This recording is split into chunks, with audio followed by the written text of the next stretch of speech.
श्री हरिवंश।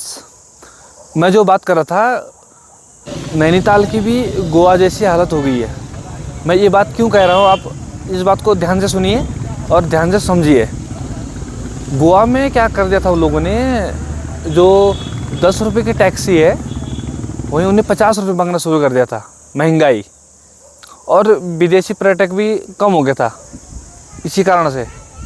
थोड़ा बदतमीजी भी हो गई थी। दूसरा प्रदूषण, तीसरा था महंगाई। मैं नैनीताल की हालत भी ऐसी क्यों होगी कह रहा हूँ मैं आपको, इसको आपको ध्यान से समझने की ज़रूरत है। देखो, जब से नैनीताल की खोज हुई है तब से ही नैनीताल टूरिज़्म का, पर्यटन का केंद्र रहा है।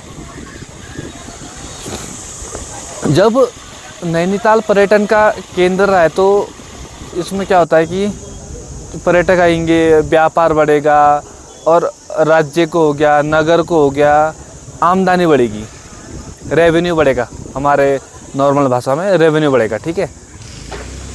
उसी तरह जब पर्यटन नहीं आएगा, हमारा राज्य का रेवेन्यू कम हो जाएगा, राज्य का व्यापार कम हो जाएगा, राज्य के जितने भी अर्थव्यवस्था है वो कम हो जाएंगे। भले आप नैनीताल से ले हो, क्योंकि उत्तराखंड का सबसे मशहूर हिल स्टेशन नैनीताल ही है, नंबर 1 में आता है नैनीताल। और जो हमारी केंद्र सरकार और राज्य सरकार दोनों ही टूरिज़्म को प्रमोट कर रही है। उदाहरण सौंदर्यीकरण कर रही है।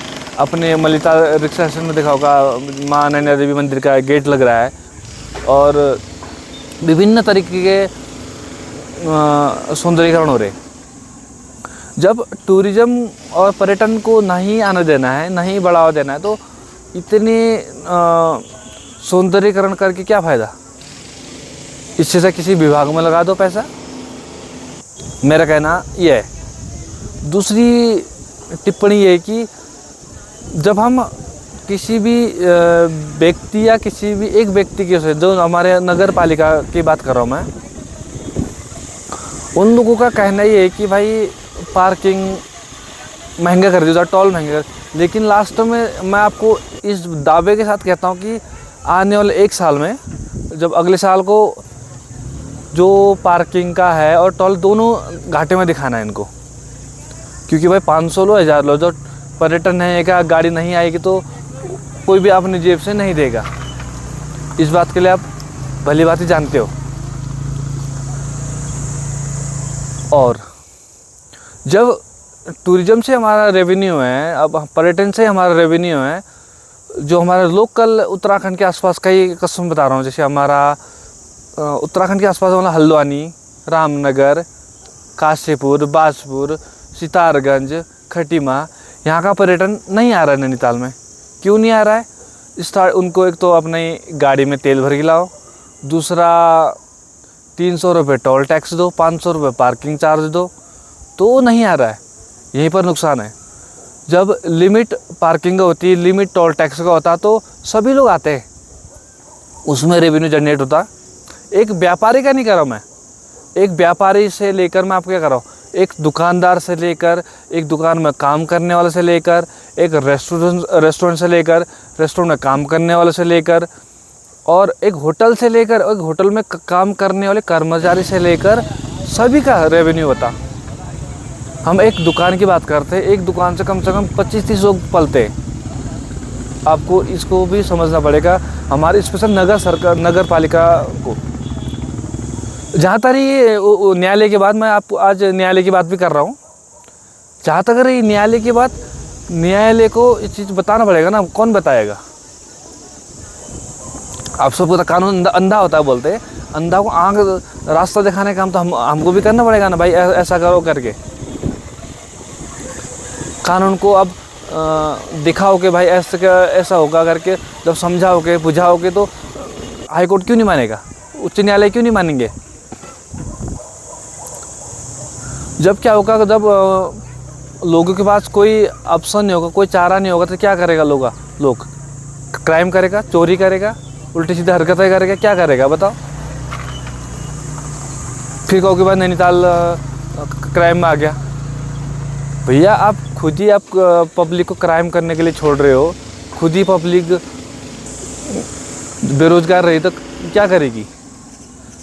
जितने भी अभी लोग बेरोज़गार है, जितने भी मतलब सॉरी रोज़गार कर रहे हैं, जितने भी अपना कुछ भी रेवेन्यू कर रहे हैं, अब वो तो जब किसी भी चीज़ में सेक्टर में काम नहीं होगा, किसी भी सेक्टर में आमदनी नहीं होगी, तो उसको अपने कर्मचारियों को क्यों रखेगा। ये भी सोच विचार की बात है।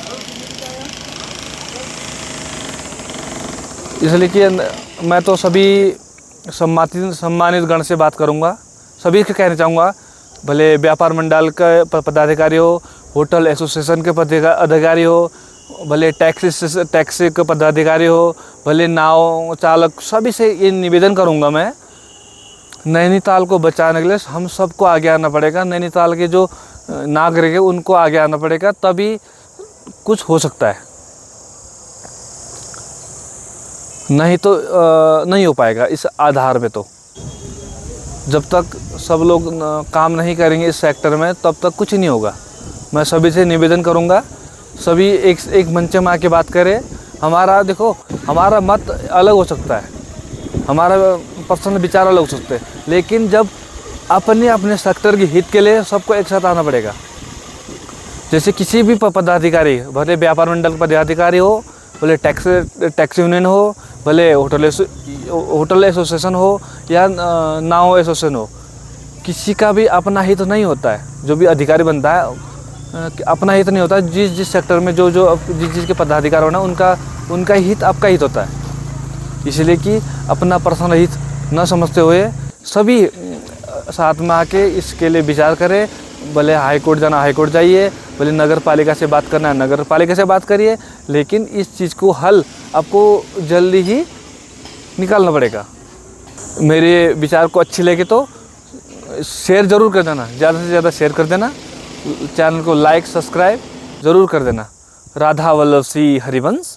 नमो नारायण।